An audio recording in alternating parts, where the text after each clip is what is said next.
Most people just see the crumbs at the bottom of a toaster as trash. But in the Black Desert of Jordan, archaeologists found 24 charred microscopic remnants that, well, they essentially force us to rewrite the entire timeline of human survival. Now, we've known for a while that humans were grinding grain in places like Europe and Australia for about 32,000 years. That is a long time. But the gap between grinding a seed and actually baking a loaf was always assumed to be huge. It turns out that gap was an illusion. By the Epipaleolithic era, roughly 14,400 years ago, someone was baking bread. This discovery flips our understanding of history on its head. We traditionally assumed that humans had to invent farming first, and that bread was simply a convenient byproduct of having a surplus of grain. But the evidence suggests the exact opposite. The intense, almost irrational desire for bread was likely the catalyst that forced us to invent farming. Shubaika 1 is a site defined by silence and basalt. The landscape in Jordan's Black Desert is this vast, desolate expanse where the wind just pushes dust across dark, volcanic rock. It feels static, but this was actually the site of a high-energy kitchen. This is where the Natufians lived. They were semi-nomadic, hunter-gatherer groups roaming the Levant during the Late Stone Age. It's a peculiar image, really. A group of people traversing rugged territory, carrying the heavy stone tools required to process grains into a flatbread paste. They had no farms. They had no granaries. They just managed to source wild wheat, wild barley, and clubrush tubers, grinding them into a dense, coarse dough. It was a massive caloric investment for a snack that, by modern standards, would probably taste like grit and ash. Now, the Natufians weren't farmers.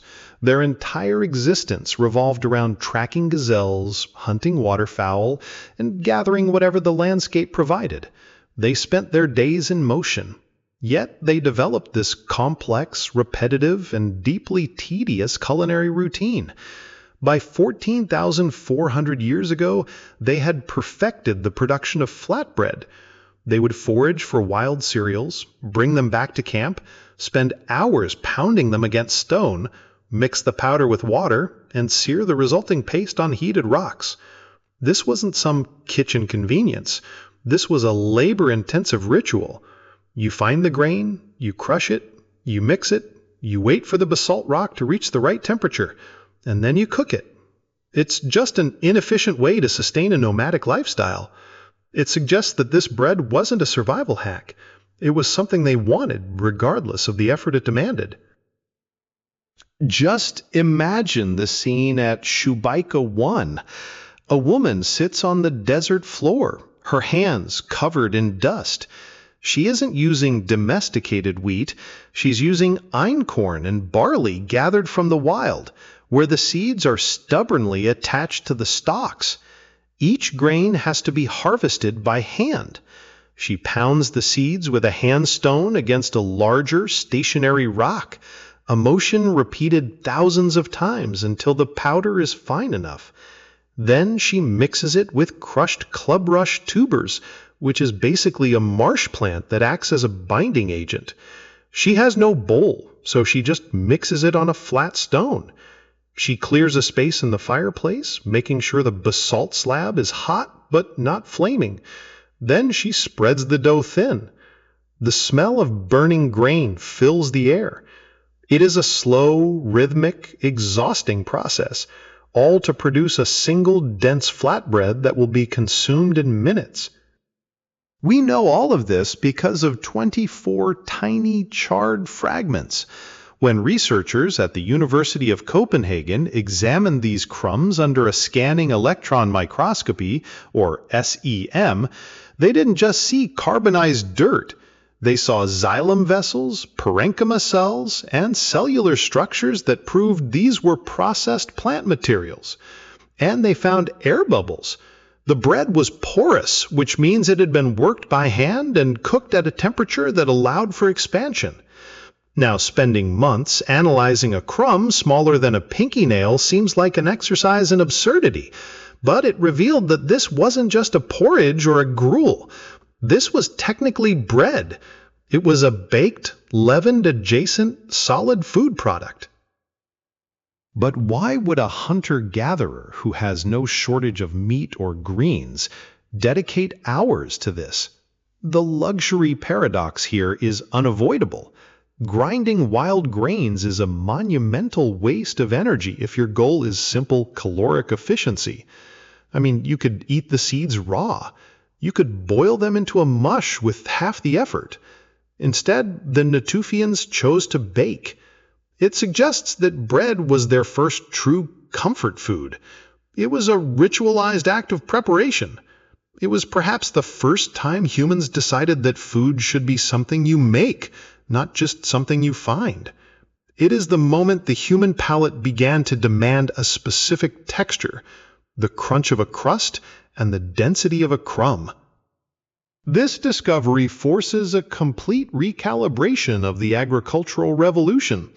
The standard narrative claims that the domestication of wheat led to bread, but this evidence from Jordan proves that bread led to the domestication of wheat. The Natufians wanted bread so badly that they began to manage the wild patches of grain. They protected those wild grasses, they encouraged their growth, and eventually they realized they could harvest them more efficiently if they simply moved the seeds to where they wanted them to grow. The bread created the demand created the farm created civilization. We often focus on the grain, but the Natufians were also using club rush tubers. These are aquatic plants that are notoriously difficult to process. They are fibrous and gritty. By combining them with wild cereals, the Natufians were essentially creating a hybrid prehistoric cake. It wasn't just a slice of bread, it was an experiment in chemistry. They were learning how to balance acidity, moisture, and starch long before they even understood what a carbohydrate was. This wasn't just about feeding a tribe, it was about the cognitive leap required to envision a finished product that did not yet exist in nature. There is something profoundly stubborn about the first baker. They stood in a desert with a hot rock and a pile of wild, gritty seeds, and decided that the resulting paste was worth the blisters on their hands. It is the same instinct that drives people to spend 3 days making a sourdough starter today.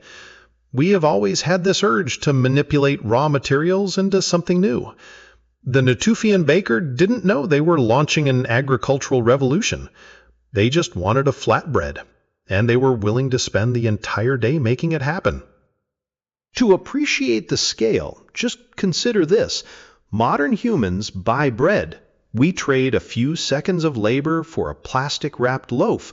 For the Natufians, one loaf required the gathering of perhaps thousands of individual grass seeds, each plucked by hand from a wild stalk. If you gathered enough to feed a family for a week, you would have spent your entire life doing nothing but harvesting grass. The sheer volume of labor required to create the first loaf is staggering. It is a testament to how badly they wanted that specific, baked, chewy texture. This leaves us with a lingering question about the rest of the prehistoric menu. If they were baking bread 14,400 years ago, what else were they making? What other complex, labor-intensive foods have been lost to time because they didn't leave behind charred crumbs in a fireplace? We have a habit of assuming our ancestors were simple survivalists, only eating when they were hungry. But the evidence suggests they were connoisseurs, willing to engage in hours of labor for a specific culinary result. If bread was the first luxury, what was the second? At Shubeka 1, the wind still moves the dust, but the fires have been cold for 14 millennia.